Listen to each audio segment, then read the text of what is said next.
अक्सर होता है जब सिद्धि किसी को प्राप्त होती है या कुछ भी प्राप्त होता है तो वह उसके मद में फिर कुछ नहीं देखता, किसी को नहीं समझता। प्रभुता पाई काई मद नाही, संत तुलसीदास जी ने भी कहा। लेकिन बाबा ने अपनी साधना का उपयोग, इस सिद्धि का उपयोग राष्ट्र के कल्याण के लिए किया, लोक कल्याण के लिए किया। उस समय की समाज की बिगड़ती हुई स्थिति को एक देखते हुए कि देश क्यों गुलाम हुआ, क्यों विदेशी आक्रांता सफल हुए।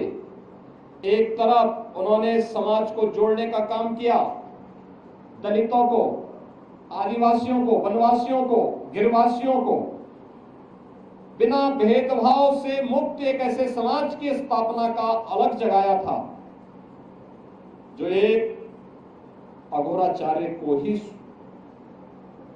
के द्वारा ही संभव था,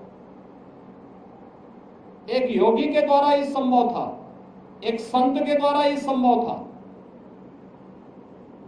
उच्च कुलीन परिवार में जन्म लिया, लेकिन उन्होंने कहा नहीं, छूत अस्पृश्यता के भाव को त्यागना होगा, तभी ये देश सुरक्षित हो पाएगा।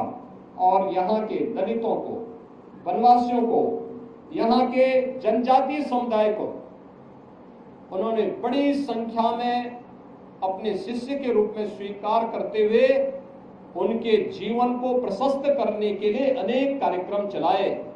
तो दूसरी तरफ मुगल आक्रांताओं को भी उन्होंने उस समय सबक सिखाने के लिए सांझा को भी डपट करके भगाने का काम किया था, जो उनके चमत्कार को देखने की प्रतीक्षा कर रहा था।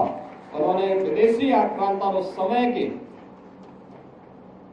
जो शासक थे उनको फटकार लगाई थी। यानी ये चीजें दिखाती हैं एक संत और एक योगी सत्ता का गुलाम नहीं होता है, बल्कि वह अपने कदमों पर उन्हें चलने के लिए मजबूर करता है। और यही कार्य आज से 425 वर्ष पहले इसी रामगढ़ गांव में जन्मे पूज्य बाबा अघोराचार्य कीनाराम जी महाराज ने अपनी दिव्य साधना के माध्यम से हम सबके सामने प्रस्तुत किया।